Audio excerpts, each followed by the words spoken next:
Hi friends, welcome back to my channel and my new blog. तो मेरे channel का नाम है लक्ष्मी की रसोई और इस चैनल पे आपका बहुत बहुत स्वागत है। तो आज ना हम किचन में टाइम से पहले ही लग चुके थे। करीब करीब 1 घंटा पहले हम लग गए थे कि हमें ना जल्दी से खाना बनाना था और किचन का काम निपटा के और दूसरा काम करना था, क्योंकि होली आ रही है। तो होली की तैयारियों में सबसे पहले तो चिप्स और पापड़ ही आते हैं, तो वही बनाने होते हैं। उसके बाद सफाई आती है और उसके बाद लास्ट में खाना पीना आता है। तो यहाँ पे हम कर रहे थे खाने की तैयारी। खाने में बन रहा था आज कढ़ी और चावल, उसके बाद रोटियाँ बनेंगी। रोटी हमें पता नहीं था अभी कौन कौन किस चीज़ की खाएगा, क्योंकि बाजरे की भी खाते हैं, मक्के की कोई खाएगा या गेहूं की कोई खाएगा। तो जैसा जब सबका प्लान होगा तो उसी हिसाब से हम आटा लगा देंगे, तब ये रोटियाँ बनेंगी। तो यहाँ पे पूजा ने छौंक दी थी कढ़ी और मैं बनाने कर रही थी चावल की तैयारी। तो चावल यहाँ पे मैंने साफ़ करके और अच्छे से धुल लिए थे। कुकर रख दिया उसके ऊपर, फिर उसमें ऑयल डाल के अब मैं उसे छौंक दूँगी, क्योंकि ये थोड़े से जीरा राइस बनाने थे और इन्हें छौंकना था। तो यहाँ पे ना हम साथ साथ में खा रहे थे। सूजी के पापड़ दिन में जो बनाए थे वो सूख चुके थे, उसको हम फ्राई करके देख रहे थे कि वो खाने में कैसे लगते हैं। अगर वो अच्छे लगेंगे तो हम आगे और बनाएंगे, अगर अच्छे नहीं लगेंगे तो हम यहीं पे उन्हें स्टॉप कर देंगे, फिर उन्हें नहीं बनाएंगे। क्योंकि अगर कोई चीज़ खाएगा ही नहीं तो उन्हें सिर्फ बनाने से कोई फ़ायदा नहीं है। और देखो यहाँ पे ना जल्दी के चक्कर में काम थोड़ा सा ख़राब भी हो गया। लहसुन की पूरी टोकरी नीचे गिर गई। अब मैं उसे समेट रही थी और वो किस में गिरी, फ्रूट्स वाली टोकरी में। तो जिसमें फ्रूट्स रखे थे उसी बास्केट में वो गिर गई और फिर उसमें से निकाला हमने इसे। ऊपर से फिर मैंने वापस से उसे भर दिया। तो कहते हैं ना, जितनी जल्दी करते हैं ना तो थोड़ा टाइम लग जाता है। सोचते हैं कि जल्दी से काम निपट जाएगा तो हम दूसरा काम कर लेंगे, लेकिन ऐसा कभी कभी होता नहीं है। तो यहाँ पे मैंने चावल छौंक दिया, उसके बाद मैंने पानी ले लिया और मैं उसे उसमें डाल के कुकर बंद कर दूँगी। तो यहाँ पे हम साथ में प्लानिंग भी कर रहे थे कि कैसे कैसे करना है, किधर से करना है और क्या क्या सामान हमें चाहिएगा। तो बस वही बातें हमारी चल रही थी किचन में।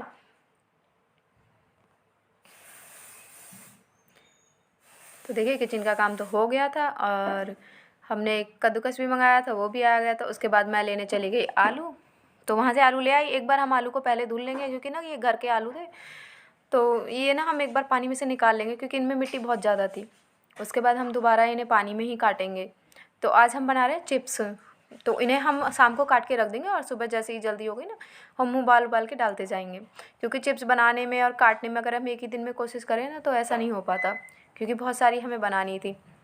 तो यहाँ पे देखिए आलू मैंने एक बार धुल लिए हैं। उसके बाद मैं लेके बैठ गई उन्हें छीलने के लिए। तब तक पूजा किचन में जो थोड़ा सा रह गया उसे समेट के आ जाएगी। और यहाँ पे जो मैंने पहले कद्दूकस मंगाया था उसे हमने उसमें निकाल के देखा, उसमें आलू निकले नहीं। तो चिप्स उसमें बन नहीं पा रही थी और आलू फंस भी गया। तो फिर मैंने दूसरा लिया, तो दूसरे से हम काट के देखे, उससे अच्छे कट रही थी।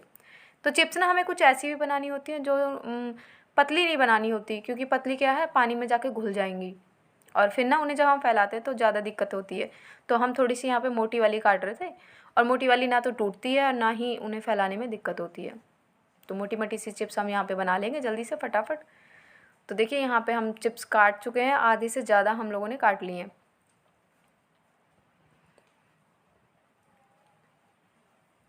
और ना चिप्स के लिए जितने मोटे आलू हो ना उतनी बहुत अच्छी चिप्स बनती है, उतनी बड़ी बनती है। चिप्स जितनी बड़ी हो जाए उतनी अच्छी है। और इतनी सारी हमें बनानी थी कि हमारा ना पूरे साल भर का एक बार ही हम बना लें, पूरे साल भर जो हमारी चल जाए। क्योंकि ये व्रत में, वैसे खाने में, स्नैक्स में तो अच्छी लगती है। और यहाँ पे हमने दोनों बाल्टियों में पानी भर के रखा है, क्योंकि अगर हम पानी चिप्स को ना थोड़ी देर भी अगर बाहर रख देंगे ना तो वो काली पड़ने लगती है, लाल हो जाएगी, और जिसका कलर बिल्कुल भी अच्छा नहीं लगता देखने में, और खाने में भी थोड़ा सा कड़वापन आ जाता है। तो इसके लिए ना आपके पास दो ऑप्शन है, या तो आप इसमें अभी बेकिंग सोडा डाल सकते हैं, बेकिंग पाउडर थोड़ा सा पानी के अंदर, या फिर अगर आपके पास ना फिटकरी हो उसको पाउडर की फॉर्म में थोड़ा सा इसमें डाल दें। जैसे इतनी बड़ी बाल्टी में तो आधा से चम्मच से भी ना कम चली जाएगी। तो उससे क्या है, आलू आप 2 दिन भी ऐसे रखेंगे ना तो भी काले नहीं पड़ने के। तो देखिए हमारी ना एक बाल्टी पूरी भर चुकी थी, तो सारी चिप्स हमारी कट चुकी थी। उसके बाद इन्हें पानी बदलना था, और हमें चिप्स कसने कसने में ही ना 1 से 1.5 घंटा लग गया था। हम 5 बजे से इसमें लगे थे और हमें 6:30 बज गए थे, और देखो अंधेरा भी थोड़ा थोड़ा होने लगा था। तो बस यहाँ पे पानी बदलने के बाद जो पानी बचा था मैं उसे बाहर डाल के आ गई मिट्टी पे। उसके बाद जो ये गंदगी निकली थी, मतलब आलू के छिलके निकले थे, इन्हें मैं भर के एक पन्नी में रख दूँगी और ये जाएंगे डस्टबिन में। तो पन्नी में मैंने भर के रख दिए थे। उसके बाद मैं सीधे ही बाल्टी को उठा के ले आई यहाँ पे, और सारे चिप्स में 2-3 बार अच्छे से पानी निकाल के इन्हें रख देंगे। जितनी बार हम पानी निकाल लेंगे इसका स्टार्च ना पूरा निकल जाता है। आलू में जो स्टार्च होता है ना उससे भी थोड़ा सा फ़र्क पड़ता है चिप्स के ऊपर। तो वो हम 2-3 बार पानी में इसे बदल देंगे और उसके बाद हम पूरी रात के लिए रख देंगे इन्हें। देखो 2 बाल्टी ना पूरी भर चुकी थी और ये हमारे साल भर के लिए हो जाएंगे, 1 साल के लिए। उसके बाद जो बाहर गंदा हो गया था उसे भी समेटना था, क्योंकि अगले दिन था थर्सडे और थर्सडे में तो पोछा भी नहीं लगता, तो इसलिए ना वो पहले ही मैंने शाम को उसको अच्छे से वहाँ से साफ़ कर दिया था, ताकि अगले दिन वो थोड़ा सा साफ़ दिखे। तो देखिए अगले दिन हो गई सुबह, और उसके बाद में मम्मी ने चूल्हा चढ़ा दिया। उसके बाद इसमें रख दिया भगोना, क्योंकि जब तक हम लोग और काम कर रहे थे वो पानी जब तक उबल जाएगा और उसमें चिप्स हम बाद में डाल देंगे। तो मैं दिखाती हूँ, सुबह तक भी ना चिप्स बिल्कुल भी काली नहीं पड़ी थी।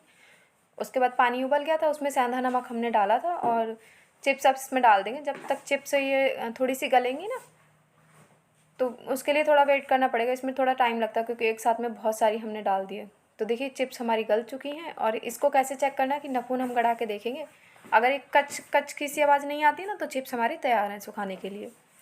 तो बस यहाँ पे हमारी चिप्स हो गए थे तैयार, और उन्हें निकाल देंगे हम जाली के अंदर।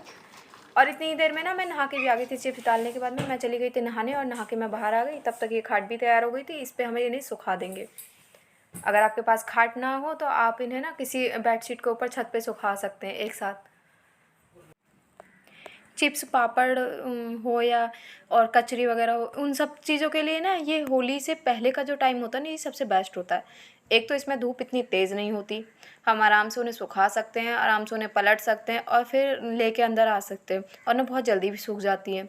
इसके बाद होली के बाद जो होती है वो धूप बहुत तेज़ हो जाती है, या होली से पहले का जो टाइम होता है ना फरवरी में का, वो बहुत ज़्यादा धूप ना होती नहीं है उस टाइम पे, तो अच्छे से सूख नहीं पाती, और जब ये अच्छे से सूख नहीं पाती तो ये काली पड़ जाती हैं।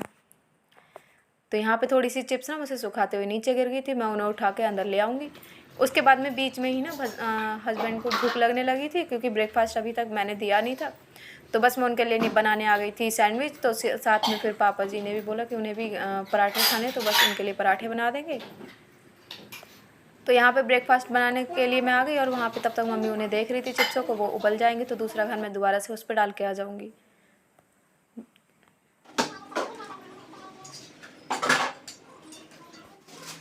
चिप्स हमारे लिए तो हमारी मम्मी बनाती थी, और उनके लिए शायद उनकी मम्मी बनाती होंगी, तो अब हमारी बारी है कि हम ही अपने बच्चों के लिए बनाएं, क्योंकि ये ऐसी चीज़ है कि जब बच्चे ना जिद करते हैं तो हम उन्हें अच्छे से फ्राई करके दे सकते हैं, तो उसमें वो खुश हो जाते हैं।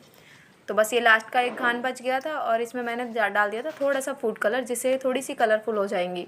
तो इसमें मैंने सिर्फ ग्रीन कलर डाला था, ये ग्रीन कलर की चिप्स अलग से मैं सुखा दूँगी। बच्चे थोड़ी सी कलरफुल चीज़ें देख के ना खुश हो जाते हैं। तो देखिए सारी चिप्स हमारी बनके सूख चुकी थी, और ये ना 3 खाटों के ऊपर आई थी सारी की सारी, इतनी सारी ये बन चुकी थी। तो देखिए सूखने के बाद कुछ ऐसी थी। तो चलिए आपकी होली की तैयारी कहाँ तक पहुँची है मुझे कमेंट करके ज़रूर। अगर आपको मेरा ब्लॉग पसंद आया तो इसे लाइक करना, शेयर करना और मेरे चैनल को सब्सक्राइब करना ना भूलें। तो चलिए इस ब्लॉग को करते हैं यहीं पे एंड, और फिर मिलेंगे एक नए ब्लॉग।